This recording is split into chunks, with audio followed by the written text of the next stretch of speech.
بسم اللہ الرحمن الرحیم الحمد للہ رب العالمین والصلاة والسلام على سید الانبیاء والمرسلین وعلى آلہ وصحبہ اجمعین اما بعد۔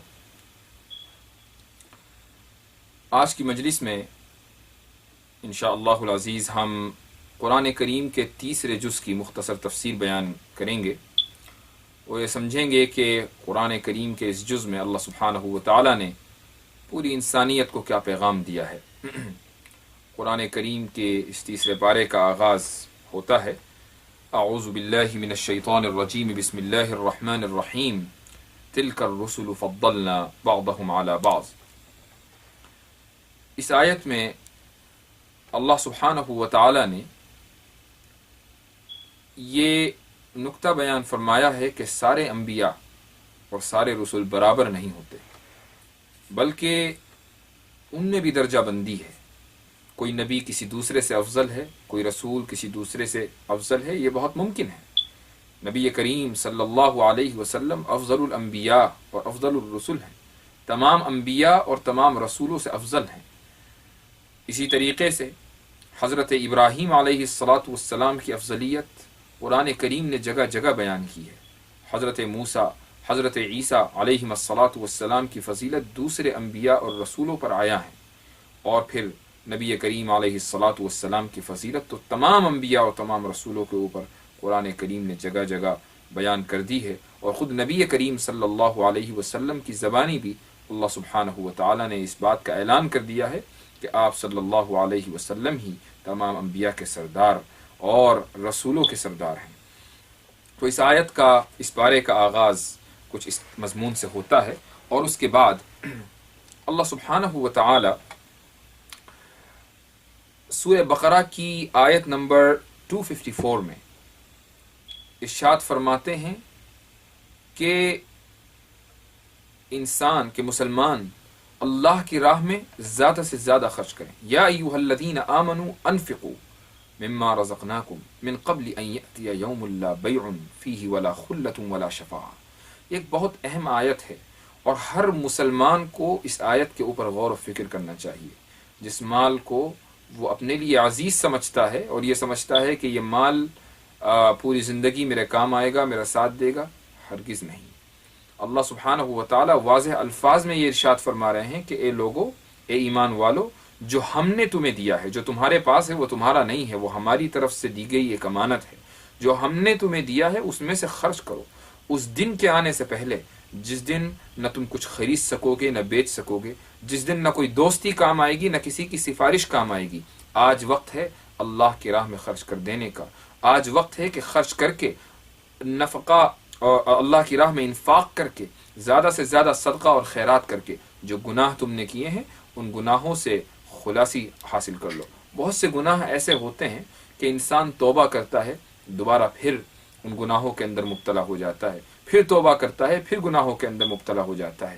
ایسے گناہوں کا علاج یہی ہے کہ انسان زیادہ سے زیادہ اللہ سبحانہ وتعالیٰ کی راہ میں صدقہ کرے، تو وہ گناہ جو وہ جان بوجھ کر کرتا ہے انشاءاللہ وہ صدقہ ان گناہوں سے بھی روکے گا، اور ان گناہوں کے لیے تو کفارہ بنے گا ہی بنے گا جو انسان سے انجانے میں سرزد ہو جاتے ہیں۔ اور اسی سپارے میں سب سے پہلے صفحے کے اوپر اللہ سبحانہ وتعالی نے وہ عظیم الشان آیت بیان فرمائی ہے جس کو ہم آیت الکرسی کے نام سے جانتے ہیں، اللہ لا الہ الا هو الحی القیوم۔ اس آیت کے اندر اللہ کی توحید، اس کا تقدس، اس کا جلال، اس کا جمال، اس کی عظمت مکمل وضاحت کے ساتھ بیان کی گئی ہے۔ اور اس کے بعد ایک مشہور آیت ہے جس کو لوگ حرام و خاص جانتا ہے، لا اکراہ فی الدین، کہ دین میں کوئی زبردستی نہیں ہے۔ یہ آیت تیسرے جز کے بالکل شروع میں بیان کر دی گئی کہ لا اکراہ فی الدین، کہ دین میں کوئی زبردستی نہیں ہے، کہ جو چیز ہدایت والی ہے وہ بھی واضح ہے اور جو چیز ہدایت والی نہیں ہے وہ بھی واضح ہے۔ انسان کو اختیار ہے کہ جو چاہے وہ لے لے، اگر اللہ کی توفیق شامل حال ہے تو ہدایت کو اختیار کر لے، اور اللہ کی توفیق شامل حال نہیں ہے تو پھر وہ گمراہیوں کے اندر مبتلا رہے، لیکن زبردستی کوئی نہیں ہے۔ اس آیت کو بہت سے لوگ بڑے غلط طریقے سے سمجھتے ہیں۔ بہت سے وہ لوگ کہ جن کے دلوں کے اندر کجی ہے، جن کے جو لوگ اللہ سبحانہ و تعالی کی طرف سے جن کو توفیق نہیں ملی ہے صحیح علم کی، جو قرآن و سنت کے علم سے عاری ہیں اور اپنے آپ کو وہ مسلمان سمجھتے ہیں، یا وہ خیال یہ کرتے ہیں کہ ہمیں بھی کچھ دین کے بارے میں بولنے کا حق ہے، ان لوگوں کو یہ آیت بڑی راس آتی ہے۔ وہ یہ سمجھتے ہیں کہ ایک حدیث انہوں نے سیکھ رکھی ہے کہ الدین یسر، کہ دین بڑا آسان ہے، اور دوسری آیت یہ سیکھ رکھی ہے کہ لا اکراہ فی الدین، دین کے اندر کوئی زبردستی نہیں ہے۔ تو یہ سمجھتے ہیں کہ دین نام ہے ان آسانیوں کا جن کو ہم سمجھیں کہ یہ آسانی ہے، اور جو ہمارے لیے مشقت اور مصیبت کا باعث ہو وہ دین کا حصہ نہیں ہے، اس لیے کہ دین بڑا آسان ہے، میرے لیے یہ کام کرنا آسان ہے، میں یہ کروں، اور اس کے لیے وہ کام کرنا مشکل ہے، لہٰذا وہ اس کو چھوڑ دے۔ تو دین ان چیزوں کا نام نہیں ہے، وہ بظاہر یہ ان کی ایک انڈرسٹینڈنگ ہے، ان کی یہ سمجھ ہے، لیکن یہ بالکل غلط ہے۔ قرآن کریم کو ہرگز اپنی رائے اور ترجمے کی بنیاد پر نہیں سمجھا جا سکتا۔ قرآن کریم کو ترجمے کی بنیاد پر سمجھنا بھی غلط ہے۔ اگر آپ کے اندر یہ صلاحیت ہے کہ آپ ترجمے سے ہٹ کر کچھ تفسیر بھی پڑھ سکیں، وہ تفسیر جو عوام الناس کے لیے لکھی اور پڑھی جاتی ہے، تو یقیناً آپ قرآن کریم کو سمجھیے، قرآن کریم کو پڑھیے اور قرآن کریم پر عمل کیجیے۔ لیکن اگر آپ کے اندر صلاحیت نہیں ہے، آپ کے پاس وہ علم نہیں ہے جس علم کی بدولت آپ قرآن کریم کے صحیح کے معنی صحیح انداز میں سمجھ سکیں، تو پھر قرآن کریم میں خدا را اپنی رائے نہ چلائیں، اپنی رائے کا اس کتاب مقدس کو تختہ مشق نہ بنائیں۔ یہ نہ سمجھیں کہ مجھے جس طریقے سے یہ کلام اللہ سمجھ میں آ رہا ہے میں اس طریقے سے سمجھوں، ہرگز نہیں۔ قرآن کریم کو اسی طریقے سے سمجھا جا سکتا ہے جس طریقے سے نبی کریم صلی اللہ علیہ وسلم نے سمجھا، نبی کریم علیہ الصلاۃ والسلام کی تیار کردہ صحابہ کی جماعت نے سمجھا، اور پھر صحابہ کے تیار کردہ جو علماء تھے جن کو تابعین ہم کہتے ہیں انہوں نے سمجھا، تبع تابعین نے سمجھا۔ اس امت کی ابتدائی 3 صدیوں کے اندر قرآن کریم کو جس طرح سمجھا گیا اسی طریقے سے اگر ہم نے سمجھا تو قرآن کریم کی ہم حق ادا کر سکتے ہیں۔ اور اگر ہم کوئی نئی انڈرسٹینڈنگ لے کر آئیں، ہم یہ کوئی نئی تھیوری لے کر آئیں اور یہ سمجھیں کہ ہم نے اس طریقے سے سمجھ لیا کہ جیسے آج تک 1400 سال میں کسی نے نہیں سمجھا، تو اس کو تفسیر بالرائے تو کہا جا سکتا ہے، لیکن تفسیر بالآثار یعنی احادیث اور اقوال صحابہ کی روشنی میں کی جانے والی تفسیر نہیں کہا جا سکتا۔ اور تفسیر بالرائے کے بارے میں نبی کریم صلی اللہ علیہ وسلم کا ارشاد مبارک موجود ہے کہ جس نے قرآن کریم میں اپنی رائے سے کوئی تفسیر کہی یا اپنی رائے سے کوئی معنی بیان کیے تو یاد رکھے کہ جہنم میں اس کی سیٹ ریزروڈ ہے۔ تو لا اکراہ فی الدین کے بارے میں یہ چیز ذہن نشین ہونی چاہیے۔ اس کے بعد اللہ سبحانہ و تعالی نے سورہ بقرہ کی آیت 258 میں حضرت ابراہیم علیہ السلام کا اپنے وقت کے بادشاہ نمرود کے ساتھ جو مکالمہ ہے وہ ذکر کیا ہے کہ نمرود یہ کہتا ہے کہ جب ابراہیم علیہ السلام نے اس سے یہ فرمایا اپنے رب کا تعارف کراتے ہوئے کہ میرے رب کی ذات ایسی ذات ہے کہ یحیی و یمیت، جو زندگی عطا کرتی ہے اور جو موت عطا کرتی ہے، تو نمرود جو عقل و خرد سے عاری تھا اس نے کہا کہ یہ کام تو میں بھی کر سکتا ہوں، کہ انا احیی و امید، کہ میں بھی زندگی عطا کر سکتا ہوں اور میں بھی موت عطا کر سکتا ہوں۔ لہٰذا اس نے یہ کیا کہ 2 قیدیوں کو بلایا اور ایک کو حکم دیا کہ اس کو مار دیا جائے اور ایک کو حکم دیا کہ اس کو زندہ رکھا جائے، اور یہ کہا کہ دیکھو میں نے ایک کو زندگی دی اور ایک کو موت۔ تو حضرت ابراہیم علیہ السلام نے جب اس کی یہ بیوقوفی اور حماقت دیکھی تو حضرت ابراہیم نے ایک اور دلیل پیش کی۔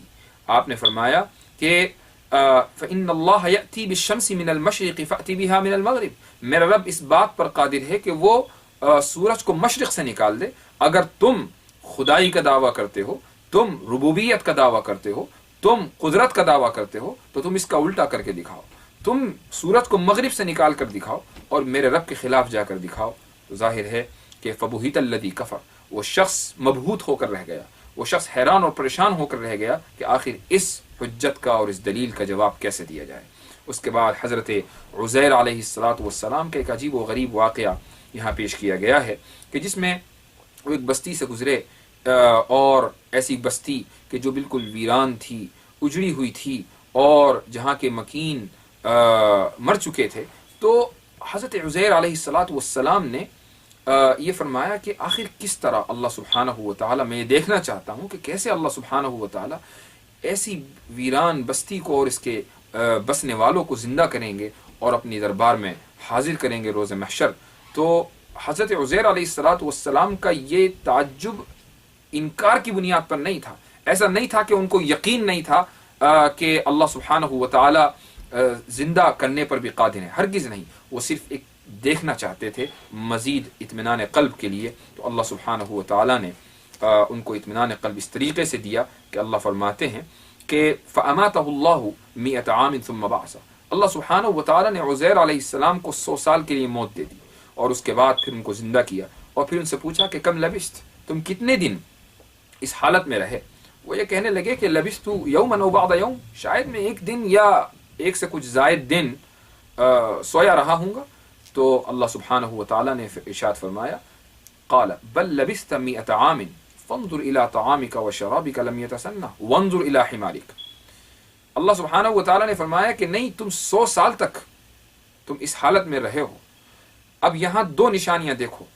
ایک نشانی تو یہ ہے کہ اپنے کھانے اور پینے کو دیکھو کہ جس کے اندر ایسا محسوس ہوتا ہی نہیں کہ یہ 100 سال سے رکھا ہوا ہے.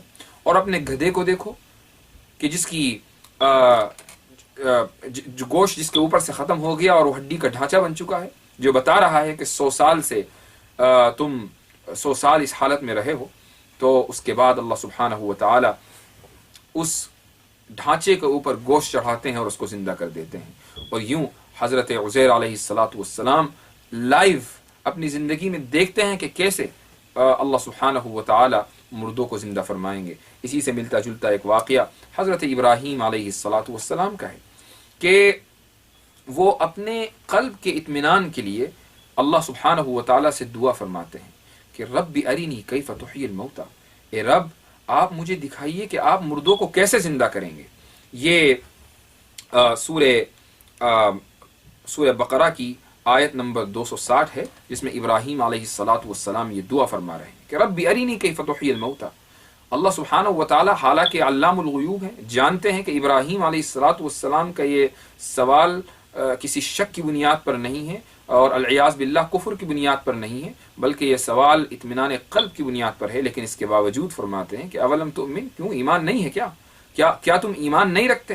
ابراہیم علیہ السلام فرماتے ہیں کہ ہرگز نہیں، ایمان میں رکھتا ہوں، ایمان میرے دل کے اندر راسخ ہے، موجود ہے، ولکن لیطمئن قلبی، لیکن میں چاہتا ہوں کہ مجھے مزید اطمینان قلب ہو جائے. تو اللہ سبحانہ و تعالی فرماتے ہیں کہ ٹھیک ہے، میں بتاتا ہوں کہ میں کیسے مردوں کو زندہ کروں گا.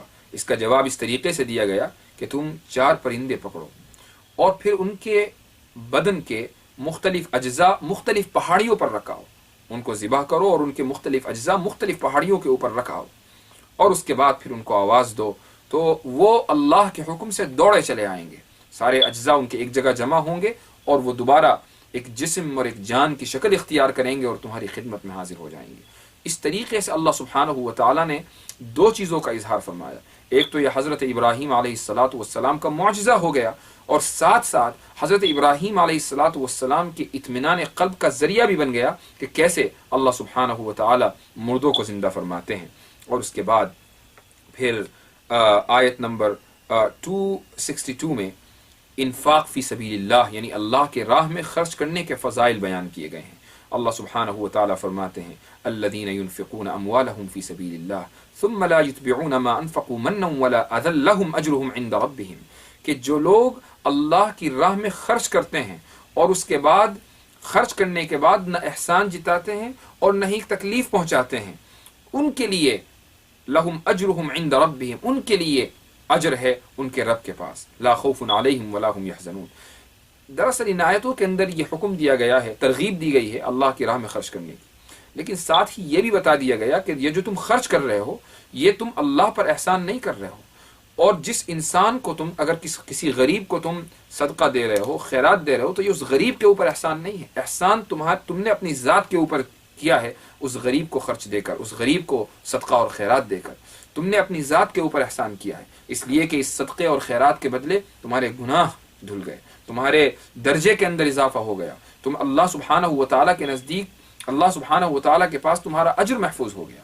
تم نے اس شخص کے اوپر احسان نہیں کیا. اور اگر تم احسان جتلاؤ گے تو یاد رکھو تم نے جو صدقہ کیا ہے، جو خیرات کیا ہے، وہ بالکل اکارت ہو گیا، اس کی کوئی ویلیو اللہ سبحانہ و تعالیٰ کے نزدیک نہیں ہے، تمہارا خرچ بھی ہوا اور ثواب بھی نہیں ملا۔ تو اس لیے اللہ رب العزت نے فرمایا یا ایھا الذین آمنوا لا تبطلوا صدقاتکم بالمن والاذی، احسان جتلا کر اپنے صدقات کو اور اپنی خیرات کو باطل نہ کرو، صدقہ دو اس طرح دو کہ ایک ہاتھ سے دو اور دوسرے ہاتھ کو پتہ بھی نہ چلے، اس طریقے سے دو کہ تمہیں گویا کہ تم ضرورت مند ہو صدقہ دینے کے، جو شخص تمہارا صدقہ قبول کر رہا ہے تم اس کے احسان مند ہو کہ اس نے تمہارا صدقہ قبول کر لیا، اور اس طریقے سے تمہارا جو درجہ ہے اور رتبہ ہے وہ اللہ رب العزت کے نزدیک بڑھ گیا۔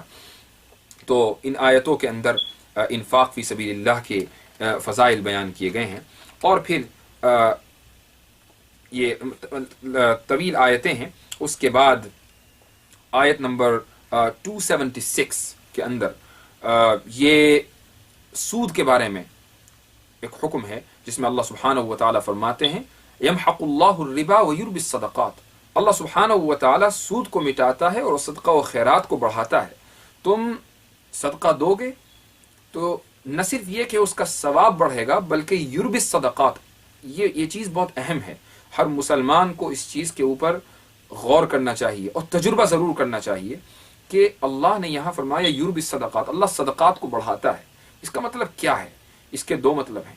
اس کا ایک مطلب تو یہ ہو سکتا ہے کہ ایک انسان صدقہ دیتا ہے تو اس کا ثواب یقیناً بڑھے گا، اور ایک مطلب یہ ہے کہ جب کسی شخص نے صدقہ اللہ کی راہ میں دیا تو فزیکلی یعنی جو مال اس کا جو مال و دولت ہے وہ اس کے اندر گروتھ اللہ سبحانہ و تعالیٰ کر دیتے ہیں، اس کے اندر برکت پیدا فرما دیتے ہیں۔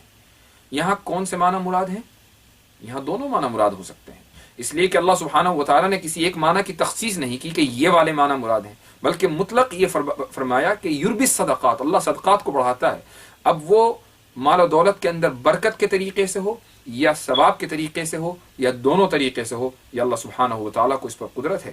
اور میں سمجھتا ہوں کہ ہر شخص یہ تجربہ کر کے دیکھ سکتا ہے کہ جب وہ اللہ کی راہ میں دل سے صدقہ کرتا ہے، دل سے خیرات کرتا ہے، دل سے وہ غریبوں کے اوپر خرچ کرتا ہے اور نیت اس کی خالص ہوتی ہے، تو اللہ سبحانہ و تعالیٰ جو اجر اللہ نے اس کے لیے آخرت میں محفوظ کر رکھا ہے وہ تو ہے ہی، لیکن جو اجر اس کو دنیا میں ملتا ہے وہ اپنی زندگی کے اندر ہی وہ شخص انسان انشاءاللہ العزیز دیکھ لے گا۔ اور سود کی اللہ رب العزت نے یہ برائی بیان فرمائی کہ یمحق اللہ الربا، اللہ سبحانہ و تعالیٰ سود کو مٹاتے ہیں۔ ایک آدمی اگر سود کے اندر مبتلا ہے تو برکت تو دور کی بات، جو اس کے پاس مال و دولت ہے ایک نہ ایک دن وہ ختم ہو کر رہ جاتا ہے، وہ مال و دولت برکت اس کو کبھی زندگی کے اندر نصیب نہیں ہوتی۔ یہی مطلب ہے سود کو مٹانے کا۔ اس کے بعد ایک آیت جو قرآن کریم کی سب سے طویل سب سے لمبی آیت ہے، آیت 282 282، اس آیت کے اندر اللہ سبحانہ و تعالیٰ نے قرض کے معاملات کا ذکر فرمایا ہے کہ کیسے تم ایک دوسرے سے لین دین کرو، کیسے جب معاملات ہوں، ٹرانزیکشنز ہوں، تو چاہیے کہ گواہ بنا لیے جائیں تاکہ کوئی مخاصمت، کوئی جھگڑا، کوئی ڈسپیوٹ نہ کھڑا ہو اور سارے معاملات بحسن خوبی انجام پا جائیں۔ اور اس کے بعد سورت ختم ہوتی ہے اللہ سبحانہ و تعالیٰ کی حمد و ثنا پر، دعاؤں پر۔ اللہ سبحانہ و تعالیٰ سے ایک انسان جب یہ سورت ختم کرتا ہے تو اللہ سبحانہ و تعالیٰ سے دعا مانگتا ہے کہ ربنا لا تؤاخذنا ان نسینا او اخطانا، اے اللہ، اے رب، ہم سے جو خطائیں ہوئی ہیں، ہم سے جو بھول چوک ہوئی ہے، اے اللہ آپ ہم سے اس کا مواخذہ نہ کیجیے۔ ربنا ولا تحمل علينا اسرا كما حملته على الذين من قبلنا، اے اللہ جو مشقت، جو بوجھ آپ نے ہم سے پہلے والوں پر ڈالا، اے اللہ ہم اس بوجھ اور اس مشقت کے متحمل نہیں ہیں، ہم وہ بوجھ اور مشقت برداشت نہیں کر سکتے، اے اللہ آپ ہم اس مشقت کو ہم پر نہ ڈالیے۔ اور اس کے بعد دعا فرمائی ربنا ولا تحملنا ما لا طاقت لنا به واعف عنا واغفر لنا وارحمنا، اے اللہ ہمیں معاف فرما دیجئے، ہماری مغفرت فرما دیجئے، ہمارے اوپر رحم فرما دیجئے، آپ ہی ہمارے مولا ہیں، آپ ہی ہمارے مددگار ہیں، فانصرنا علی القوم الکافرین۔ اس طریقے سے ان دعاؤں کے ساتھ سورہ بقرہ ختم ہوتی ہے۔ تو ایک عظیم سورت ہے، قرآن کریم کی سب سے طویل سورت، اور ساتھ ہی ساتھ اس سورت کے اندر قرآن کریم کی سب سے طویل آیت بھی ہے۔ یہ سورت یہاں اختتام کو پہنچتی ہے، اور اس کے بعد قرآن کریم کی دوسری سورت، یا یوں کہہ لیں کہ تیسری سورت سورہ آل عمران شروع ہوتی ہے۔ اس آیت کے اندر سب سے پہلے اللہ سبحانہ و تعالیٰ کی حمد و ثنا ہے. الف لام میم اللہ لا الہ الا هو الحی القیوم. ان آیتوں کے اندر اللہ سبحانہ و تعالیٰ کی حمد و ثنا بیان کی گئی ہے. اور اس کے بعد اسی سورت کے شروع میں ایک بہت اہم مسئلہ بیان کیا گیا ہے. هو الذی انزل علیک الکتاب منہ آیات محکمات ہن ام الکتاب واخر متشابہات. یہ ہے آیت نمبر 7. اللہ سبحانہ و تعالیٰ فرماتے ہیں کہ اللہ ہی ہے وہ ذات کہ جس نے اے نبی آپ کے اوپر قرآن کریم نازل کیا. اس قرآن کریم میں کچھ آیتیں تو ایسی ہیں جو محکم ہیں اور یہی اصل مقصود کتاب ہیں. قرآن کریم کا اصل مقصود یہی ہے. اور کچھ آیتیں ایسی ہیں جو متشابہات ہیں. یہاں اللہ نے آیتوں کی 2 قسمیں بیان کی ہیں، محکم اور متشابہ. محکم تو وہ آیتیں ہوتی ہیں کہ جن کے معنی بالکل واضح ہیں، اور متشابہ وہ آیتیں ہوتی ہیں کہ جن کے معنی واضح نہیں ہیں. اب متشابہ بھی 2 طرح کے ہیں. یا تو وہ آیتیں ہیں کہ جن کے معنی انسان کو معلوم ہو ہی نہیں سکتے سوائے اس کے کہ اللہ سبحانہ و تعالیٰ خود اس کے معنی بیان فرما دیں، کہ جیسے حروف مقطعات ہیں کہ الف لام میم، الف لام را، طاسین میم. الفاظ ہیں، حروف ہیں، لیکن انسان ان کے معنی سمجھنے پر قادر نہیں ہے. اور کچھ وہ آیتیں ہیں کہ جو اگر ہم ان کا ترجمہ جوں کا توں لے لیں تو وہ آیتیں قرآن کریم کے جو بنیادی اصول ہیں اس کا ترجمہ ان کے خلاف ہو. مثال کے طور پر الرحمن علی العرش استوى. قرآن کریم میں ایک آیت ہے کہ اللہ سبحانہ و تعالی رحمان وہ ذات ہے جو عرش کے اوپر مستوی ہو گئی، عرش کے اوپر بیٹھ گئی. اب عرش کیا ہے، اللہ سبحانہ و تعالی اس کے اوپر کیسے بیٹھے ہیں؟ کیا اسی طریقے سے بیٹھے ہیں کہ جیسے انسان کرسی کے اوپر بیٹھتا ہے، یا اللہ کے بیٹھنے کی کیفیت دوسری ہے؟ اس طریقے کی جو آیتیں ہیں یہ متشابہات کی دوسری قسم ہے.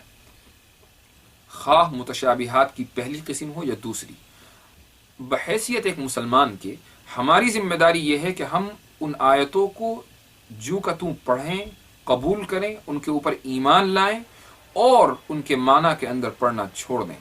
حضرت امام مالک رحمۃ اللہ علیہ سے ان کے ایک شاگرد نے سوال کیا کہ حضرت یہ جو آیت ہے الرحمن علی العرش استوى، اس کے معنی کیا ہیں؟ آخر اللہ سبحانہ و تعالیٰ کیسے اپنے عرش کے اوپر بیٹھتے ہیں، مستوی ہوتے ہیں؟ تو امام مالک رحمۃ اللہ علیہ نے ایک بہت مشہور جملہ ارشاد فرمایا جو ہمارے عقیدے کا ایک جز ہے. امام مالک فرماتے ہیں کہ الاستواء معلوم، کہ استوا کے جو لغوی معنی ہیں، جو لنگوسٹک میننگ ہیں، وہ بالکل معلوم ہے. آپ ڈکشنری کے اندر، لغت کے اندر کسی بھی دیکھ سکتے ہیں کہ استوا کے معنی یہ ہیں.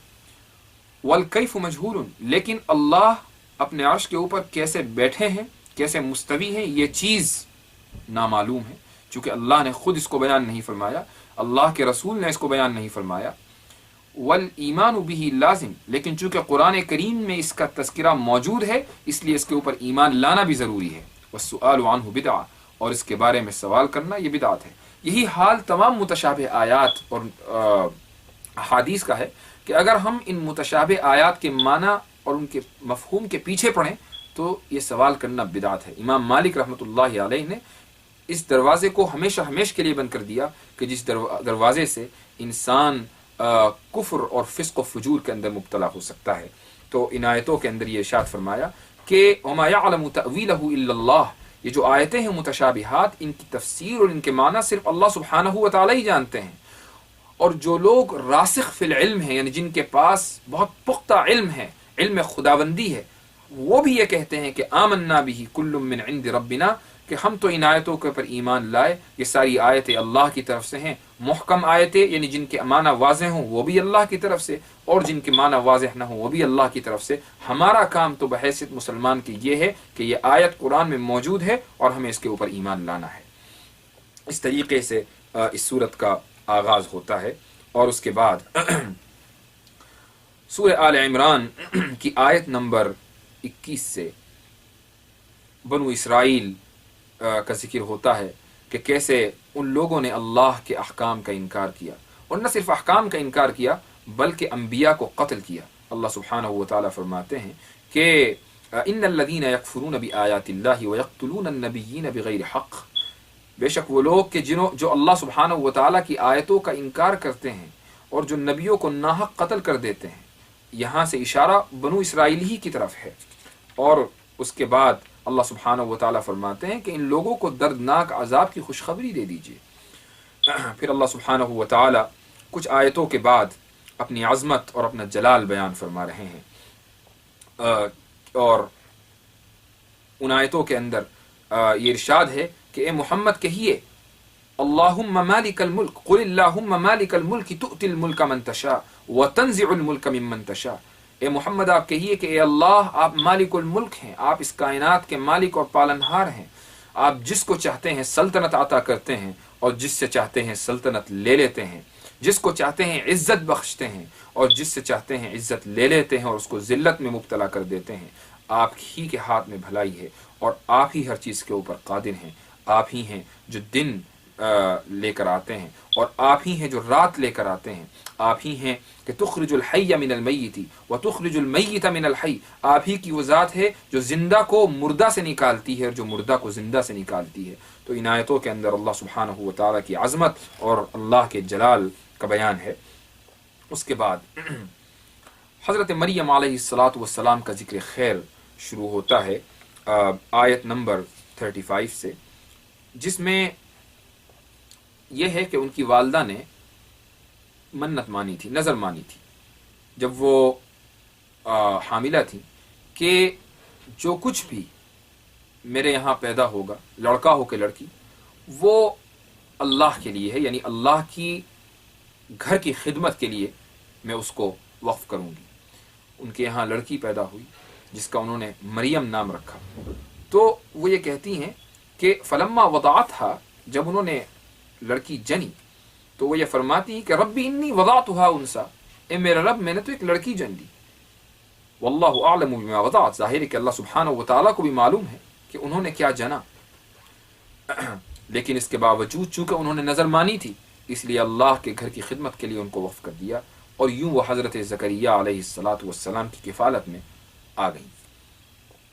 اس کے بعد ایک واقعہ ذکر ہے کہ حضرت زکریا علیہ السلام جب حضرت مریم کے پاس جاتے، جہاں وہ رہائش پذیر تھیں، جہاں وہ رہتی تھیں اور ابھی چھوٹی ہی تھیں، تو وہ یہ دیکھتے کہ ان کے پاس رزق ہے اللہ، اور ایسا رزق یعنی ایسا کھانا ہے جو اس سیزن کا نہیں ہے، ایسے فروٹس ہیں، ایسے پھل ہیں جو اس سیزن میں موجود نہیں ہے. آخر ان کے پاس یہ کہاں سے آتا ہے؟ تو ارشاد ہے اللہ سبحانہ و تعالیٰ کا کہ کلما دخل علیہا زکریا المحراب وجد عندها رزقا، کہ جب زکریا علیہ السلام ان کے پاس جاتے ہیں، ان کے پاس رزق دیکھتے ہیں تو وہ فرماتے ہیں کہ یا مریم انا لکی ھذا، آخر یہ تمہارے پاس کہاں سے آ رہا ہے؟ قالت هو من عند اللہ ان اللہ یرزق من یشاء بغیر حساب. وہ یہ فرماتی ہے کہ میرے رب کے پاس سے آ رہا ہے اور اللہ جس کو چاہے بے حساب رزق عطا فرماتا ہے. تو یہاں سے پھر حضرت زکریا علیہ السلام کو تحریک ملتی ہے، رغبت ان کے دل میں پیدا ہوتی ہے کہ وہ اولاد کی اللہ سبحانہ و تعالیٰ سے دعا کریں. کہ جب وہ یہ کرامت دیکھتے ہیں حضرت مریم علیہ السلام کی کہ جو نبیہ نہیں ہیں، جن کو نبوت نہیں ملی، ان کی کرامت یہ ہے کہ اللہ سبحانہ و تعالیٰ ان کو بے موسم کے پھل عطا فرما رہا ہے. تو حضرت زکریا جو کہ اللہ کے برگزیدہ نبی ہیں، پیغمبر ہیں، آخر ان کی دعا اللہ سبحانہ و تعالیٰ کیوں نہیں سنیں گے؟ اور یوں حضرت زکریا علیہ السلام دعا فرماتے ہیں اولاد کی، اور اس طریقے سے اللہ سبحانہ و تعالیٰ بھی ان کی دعا قبول فرماتے ہیں اور ان کے ہاں حضرت یحییٰ علیہ السلام تشریف لاتے ہیں. یہاں رک کر ایک مسئلہ سمجھنے کا ہے، وہ یہ کہ ایک بہت بڑی جماعت ہم مسلمانوں میں ایسی ہے کہ جو اولیاء کی کرامات کا انکار کرتی ہے، یا انکار نہیں کرتی، کم سے کم ان کے دلوں کے اندر شک پیدا ہوتا ہے، اور اس شک کے لیے جو آرگیومنٹ ہے، جو دلیل ہے، وہ یہ پیش کی جاتی ہے کہ آخر یہ اولیاء اللہ کے یہ برگزیدہ بندے ایسے کام کیسے کر سکتے ہیں جو صحابہ سے انجام نہیں ہو پائے، جو انبیاء نے نہیں کیے. بہت سی کرامتیں ایسی ہوتی ہیں کہ بظاہر ایسا لگتا ہے کہ آخر ایک انسان ایسا کیسے کر سکتا ہے. تو آخر اس کا ثبوت کیا ہے؟ کیا کرامات الاولیاء، اولیاء کی یہ کرامتیں لیجٹمیٹ ہیں؟ کیا یہ صحیح ہیں؟ یا صحیح نہیں ہے، یہ ایک اہم مسئلہ ہے۔ بہت سے لوگ جو اولیاء کی کرامت کا بالکل انکار کر دیتے ہیں، وہ لوگ بدعت کے اندر مبتلا ہیں۔ یہ چیز سراسر غلط ہے۔ یہ ضرور ہو سکتا ہے کہ آپ کسی شخص کے بارے میں یہ کہیں کہ نہیں، اس سے کرامت کا صدور نہیں ہو سکتا، یہ ایک الگ مسئلہ ہے، لیکن اولیاء کی کرامت کا آپ مطلقاً انکار کر دیں، یہ بالکل غلط ہے۔ اسی آیت کے اندر دیکھیے، حضرت مریم علیہ السلام جن کو نبوت نہیں ملی، ان کے ہاتھ پر جو کرامت ظاہر ہو رہی ہے، خود حضرت زکریا علیہ السلام کو جو نبی تھے ان کو حیرت ہوئی کہ یہ رزق تمہیں کہاں سے مل رہا ہے؟ تو حضرت مریم ارشاد فرماتی ہیں کہ میرے رب کی طرف سے ہے۔ اور اس کے بعد پھر حضرت زکریا علیہ السلام کے دل میں یہ تحریک پیدا ہوتی ہے کہ وہ خداوند قدوس سے اپنے لیے اولاد کی دعا مانگیں۔ تو جس طریقے سے وہاں یہ ممکن تھا کہ ایک ایسی چیز جو انیوژول ہے، عام طور سے نہیں ہوتی، وہ ایک ایسے شخص کے ہاتھ پر ظاہر ہو جو نبی نہیں ہے، جبکہ نبی وہاں موجود ہے۔ جب وہاں یہ ممکن ہے تو اس امت کے اندر بھی یہ چیز ممکن ہے۔ تو اس لیے کرامت کا انکار کرنا، بالکل انکار کر دینا، یہ قطعاً غلط ہے۔ قرآن کریم میں ایسی اور بھی جگہیں ہیں کہ جہاں سے اولیاء کی کرامات کا ثبوت ہو سکتا ہے۔ انشاءاللہ جب وہ آیتیں آئیں گی تو اس کے اوپر بھی روشنی ڈالی جائے گی۔ بہرحال یہاں حضرت زکریا علیہ السلام کی دعا کا ذکر ہے۔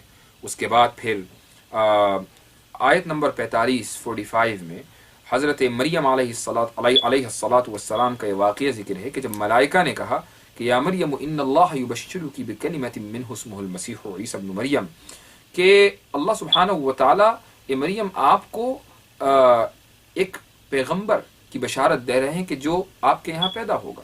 حضرت مریم کو بڑی حیرت ہوتی ہے کہ آخر میرے یہاں کیسے پیدا ہو سکتا ہے، انا یکون لی ولد ولم یمسسنی بشر۔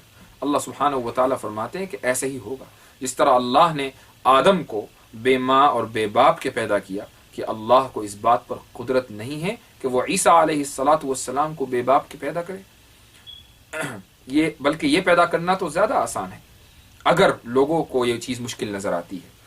اس کے بعد پھر حضرت عیسیٰ علیہ السلام کے کچھ اوصاف بیان کیے گئے ہیں کہ اور جو ان کے لیے معجزے تھے، کہ حضرت عیسیٰ علیہ السلام اگر کسی مٹی کے ڈھانچے میں نفخ کرتے تھے، یعنی پھونک مارتے تھے، تو اللہ سبحانہ و تعالی اس کے اندر زندگی پیدا کر دیا کرتے تھے۔ حضرت عیسیٰ علیہ السلام کو یہ معجزہ بھی دیا گیا کہ اگر کسی نابینا کے آنکھ کے اوپر ہاتھ پھیریں تو اس کی بینائی آ جائے، کسی مردہ کو اللہ کے حکم سے زندہ کرنا چاہیں تو وہ زندہ ہو جائے۔ یہ سارے معجزات حضرت عیسیٰ علیہ السلام کو دیے گئے، لیکن بنو اسرائیل کہ جنہوں نے انبیاء کا قتل کیا، بنو اسرائیل کے جنہوں نے اللہ کی نافرمانی کی، اللہ کی حکم عدولی کی، بے شمار احکام کا مذاق اڑایا، انہوں نے حضرت عیسیٰ علیہ السلام کی نبوت کا بھی انکار کیا۔ اور نہ صرف یہ بلکہ حضرت عیسیٰ کو سولی دینا چاہا۔ یہ الگ بات ہے کہ وہ اس میں کامیاب نہیں ہو سکے اور اللہ نے عیسیٰ علیہ السلام کو اوپر اٹھا لیا، لیکن بہرحال وہ یہ نیت کر چکے تھے کہ حضرت عیسیٰ علیہ السلام کو بھی قتل کر دیں، جس طریقے سے انہوں نے دیگر انبیاء کو قتل کیا۔ لیکن انہی لوگوں میں سے کچھ ایسے بھی تھے جنہوں نے حضرت عیسیٰ علیہ السلام پر اپنی جان نثار کر دی، انہی کو حواریین کہا جاتا ہے، جن کا ذکر انہی آیتوں کے اندر ہے کہ جب حضرت عیسیٰ علیہ السلام نے فرمایا کہ من انصاری اللہ، کون میرا مددگار ہے، تو حواریین کہنے لگے کہ نحن انصار اللہ، ہم مددگار ہیں، ہم ساتھ ہیں، اللہ کے اس پیغام کو پھیلانے اور اس کو محفوظ کرنے میں ہم تعاون دیں گے۔ آمنا باللہ واشہد بأننا مسلمون، کہ ہم ایمان لائے اللہ پر، اور عیسیٰ علیہ السلام آپ گواہ رہیے کہ ہم مسلمان ہیں۔ تو ان آیتوں کے اندر حضرت عیسیٰ علیہ السلام کا تذکرہ کیا گیا ہے۔ اور اس کے بعد پھر چند آیتوں کے بعد آیت نمبر 61 میں نجران کے عیسائیوں کا ذکر ہے۔ نجران ایک قبیلہ ہے جہاں کے عیسائی نبی کریم صلی اللہ علیہ وسلم کی خدمت میں حاضر ہوئے اور کچھ سوالات کیے، مناظرے کی ایک شکل پیدا ہو گئی، لیکن نبی کریم علیہ الصلاۃ والسلام نے ان کے سارے سوالوں کا مکمل شافی و کافی جواب دیا. ان کے پاس کوئی جواب نہیں تھا، لیکن اس کے باوجود بھی وہ ایمان نہیں لائے. اللہ سبحانہ و تعالیٰ فرماتے ہیں کہ اگر یہی بات ہے کہ یہ لوگ ان تمام دلیلوں اور حجتوں کے بعد بھی یہ لوگ سمجھ نہیں رہے ہیں اور سمجھانے کا ان پر کوئی اثر نہیں ہو رہا ہے، تو آپ ان کو مباہلے کی دعوت دیجیے. فمن حاجك فيه من بعد ما جاءك من العلم فقل تعالوا ندعو ابناءنا وابناءكم ونساءنا ونساءكم وانفسنا وانفسكم ثم نبتهل فنجعل لعنة الله على الكاذبين. مباہلے کی شکل یہ ہوتی ہے کہ نبی کریم صلی اللہ علیہ وسلم نے فرمایا کہ ہم اللہ کے حکم سے کہ ہم اپنی اولاد کو، اپنے بچوں کو، اپنی عورتوں کو میدان میں لے کر نکلتے ہیں. تم اپنی اولاد کو، اپنے بچوں کو اور اپنے اہل و عیال کو میدان میں لے کر نکلو. اور ہم اللہ سبحانہ و تعالیٰ سے یہ دعا مانگتے ہیں کہ لعنت اللہ علی الکاذبین، کہ جو بھی جھوٹا ہے اللہ کی اس کے اوپر لعنت ہو. یہ ایک آخری، یہ لاسٹ ریزورٹ ہے کہ جب ساری دلیلیں بیان کر دی گئیں، ساری حجتیں بیان کر دی گئیں اور ان لوگوں کو کوئی دلیل سمجھ میں نہیں آ رہی ہے، اللہ کی توفیق ان کے شامل حال نہیں ہے اور اللہ نے ان کے دلوں کو پر مہر لگا دی، تو پھر آخری راستہ یہی رہ گیا کہ وہ مباہلہ کریں. لیکن بہرحال وہ لوگ یہ جانتے تھے کہ نبی کریم صلی اللہ علیہ وسلم نبی برحق ہیں. ہاں، ان کا دماغ ضرور یہ کہتا تھا، لیکن دل اس بات کو قبول کرنے کے لیے تیار نہیں تھا کہ وہ اپنے دین کو چھوڑ کر صحیح راستے پر آ جائیں. اس لیے انہوں نے نبی کریم صلی اللہ علیہ وسلم کی اس دعوت مباہلہ کو قبول نہیں کیا. اس کے بعد قرآن کریم نے بڑے ہی خوبصورت انداز میں اہل کتاب کو دعوت دی ہے کہ قل یا اہل الکتاب تعالوا الی کلمۃ سواء بیننا وبینکم. آیہ نمبر 64 میں اللہ نے بڑی نرمی کے ساتھ، بڑے ہی محبت کے ساتھ اہل کتاب کو دعوت دی کہ اے اہل کتاب، آؤ اس ایک بات کی طرف، اس ایک کلمے کی طرف جو ہمارے اور تمہارے درمیان برابر ہے. اور وہ کیا ہے؟ کہ اللہ نعبد الا اللہ ولا نشرک بہ شیئا، کہ جس طریقے سے تم ایک رب اور ایک معبود کی عبادت کرتے ہو شرک کے خلاف ہو، ایسے ہی ہم بھی ایک معبود کی عبادت کرتے ہیں اور شرک کے خلاف ہیں. پہلے اس پر متفق ہونے اور اس کے بعد پھر ہم باقی کی باتیں بعد میں کریں. اس آیت سے کچھ لوگوں کو یہ شبہ ہوتا ہے کہ ہم جب غیر مسلموں کو، خصوصاً اہل کتاب کو دعوت دیں تو جو سملیرٹیز ہیں ہم صرف ان کا ذکر کریں اور جو ڈفرینسز ہیں ہم ان کو پس پش ڈال دیں. اور اس طریقے سے اگر وہ ہماری سملیرٹیز کو مان لیتے ہیں تو یہ ہماری بڑی کامیابی ہے، اور پھر ہم جو ڈفرینسز ہیں اس کا ذکر بھی نہ کریں. اگر انٹرفیتھ کا مقصد یہ ہے، انٹرفیتھ ڈائلاگ کا مقصد یہ ہے، تو یہ ہرگز غلط ہے. اس کا اسلام میں کوئی تصور نہیں ہے. اسلام صرف ان سملیرٹیز کا نام نہیں ہے کہ جو اسلام، یہودیت اور عیسائیت کے اندر پائی جاتی ہیں، بلکہ اسلام ان ڈفرینسز کا بھی نام ہے کہ جو اسلام میں تو ہیں لیکن یہودیت اور عیسائیت میں نہیں. اور اس کی سب سے بڑی دلیل خود اس آیت کے، ان آیتوں کے بعد ہی ہے کہ اللہ سبحانہ و تعالیٰ فرماتے ہیں کہ ما کان ابراہیم یہودیا ولا نصرانیا ولکن کان حنیفا مسلما، کہ ابراہیم علیہ الصلاۃ والسلام نہ یہودی تھے نہ نصرانی تھے، وہ تمہارے طریقے پر نہیں تھے. ولکن کان حنیفا مسلما، وہ ایک پکے اور سچے مسلمان تھے، وہ مشرک نہیں تھے. اس آیت کے اندر کیا بیان کیا گیا کہ ہم یہودیت کو قبول نہیں کر سکتے، ہم نصرانیت کو قبول نہیں کر سکتے. ہمارے نزدیک اگر کوئی چیز قابل قبول ہے تو وہ اسلام ہے. ہاں، طریقہ کار اس اسلام کی طرف دعوت دینے کا یہ ہے کہ پہلے ہم اس بات کی دعوت دیں کہ جس بات کو وہ آسانی کے ساتھ سمجھ سکتے ہیں، اور وہ ہے توحید کی دعوت. باقی چیزوں کی دعوت بعد میں دی جائے گی. اس کا ہرگز میں مطلب نہیں ہے کہ ہم صرف توحید کی دعوت دیں اور باقی چیزوں کو ان سے چھپائیں، اور اگر وہ توحید کو مان لیں تو ہم یہ سمجھیں کہ وہ اور ہم ایک ہیں، وہ بھی مسلمان ہیں اور ہم بھی مسلمان ہیں. ہرگز نہیں. اسلام اس وقت تک مکمل نہیں ہو سکتا جب تک وہ ان باتوں کے اوپر بھی ایمان لائیں جن باتوں پر وہ پہلے سے ایمان رکھتے تھے، یعنی توحید پر، اور ان باتوں پر بھی ایمان لائیں کہ جو خالص نبی کریم صلی اللہ علیہ وسلم کی دعوت کے اندر ملتی ہے. دعوت جب ہی مکمل ہو سکتی ہے. ہاں، اس دعوت کو پیش کرنے کا جو طریقہ کار ہے وہ اللہ سبحانہ و تعالیٰ نے اس آیت کے اندر بیان فرما دیا کہ قل یا اہل الکتاب تعالوا الی کلمۃ سواء بیننا وبینکم. اور پھر 24 آیت آگے کی 24 آیتوں تک اہل کتاب اور ان کی خیانتوں، ان کی ریشہ دوانیوں اور ان کی کٹ حجتیوں اور اس طرح کی ان کی مختلف باتوں کا ذکر ہے۔ اور پھر آخر پارے میں اللہ سبحانہ و تعالی آیت نمبر سورہ آل عمران آیت نمبر 85 اس کے اندر ارشاد فرماتے ہیں کہ وَمَن يَبْتَغِ غَيْرَ الْإِسْلَامِ دِينًا فَلَن يُقْبَلَ مِنْهُ، کہ جو شخص بھی اسلام کے علاوہ کسی دوسرے دین کو چاہے گا کہ اپنا لے اور پھر اللہ کے نزدیک مقبول ہو جائے، ہرگز نہیں۔ فَلَن يُقْبَلَ مِنْهُ، یہ ناممکن ہے، اسلام کے علاوہ کوئی دین قابل قبول ہی نہیں ہے۔ تو جو لوگ انٹرفیتھ ڈائلاگ کرتے ہیں کریں، بڑے شوق سے کریں، لیکن اس طریقے سے کریں جیسے اللہ سبحانہ و تعالیٰ نے حکم دیا ہے۔ انٹرفیتھ ڈائلاگ کا مقصد اگر یہ ہے کہ ہماری بات دوسروں تک پہنچے، بہت اچھی بات ہے، ہماری ذمہ داری یہ ہے کہ ہم اپنی بات دوسروں تک پہنچائیں، لیکن آدھی بات پہنچائیں اور آدھی نہ پہنچائیں اور یہ سمجھیں کہ اگر انہوں نے آدھی بات مان لی تو یہ ہمارے ساتھ ہیں اور ہمارے بھائی ہیں۔ ایسا نہیں ہو سکتا۔ اسلام اسی وقت مکمل ہوگا جب مکمل ان کا ایمان اسی وقت قابل قبول ہوگا جب مکمل دین اور مکمل اسلام کے اوپر ان کا یقین ہو۔ اگر وہ اس یقین کے اندر 0.1% بھی کمی ہے تو ان کا اسلام قابل قبول نہیں ہے۔ اس آیت کے اندر یہی پیغام دیا گیا ہے، وَمَن يَبْتَغِ غَيْرَ الْإِسْلَامِ دِينًا فَلَن يُقْبَلَ مِنْهُ وَهُوَ فِي الْآخِرَةِ مِنَ الْخَاسِرِينَ۔ تو اس طریقے سے قرآن کریم کا یہ تیسرا جز اپنے اختتام کو پہنچتا ہے۔ آخر میں اللہ سبحانہ و تعالیٰ سے دعا ہے کہ جو کچھ پڑھا گیا، جو کچھ کہا گیا، اور اللہ سبحانہ و تعالیٰ اس پر عمل کرنے کی توفیق عطا فرمائے، اور اللہ سبحانہ و تعالیٰ قرآن کریم کو سمجھنے اور اس کی تلاوت کرنے، زیادہ سے زیادہ تلاوت کرنے کی توفیق عطا فرمائے۔